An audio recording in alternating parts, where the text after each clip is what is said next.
tapat ang pasabi, kung ang sino man ay magsisikap na maging obispo, ay mabuting gawa ang ninanasa.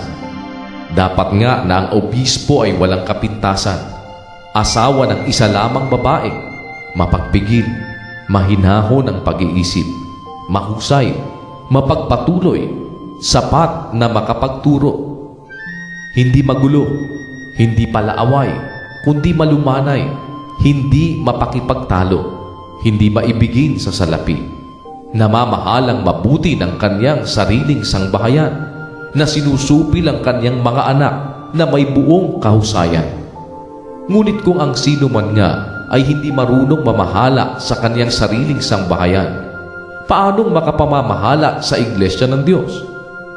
Hindi baguhan, baka siya kung magpalalo ay mahulog sa kaparusahan ng diablo.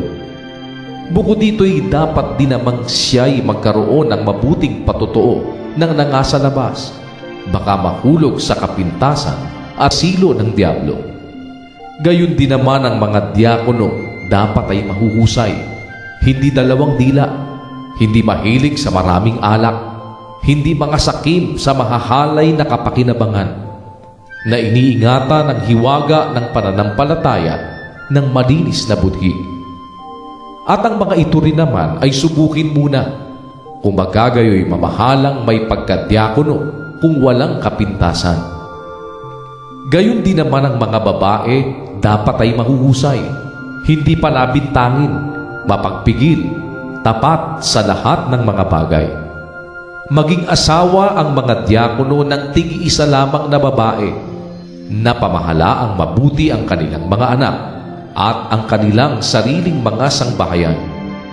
Sapagkat ang nangamamahalang mabuti sa pagkadiakono ay nangagtatamo sa kanilang sarili ng isang mabuting kalagayan at malaking katapangan sa pananampalataya na kay Kristo Jesus.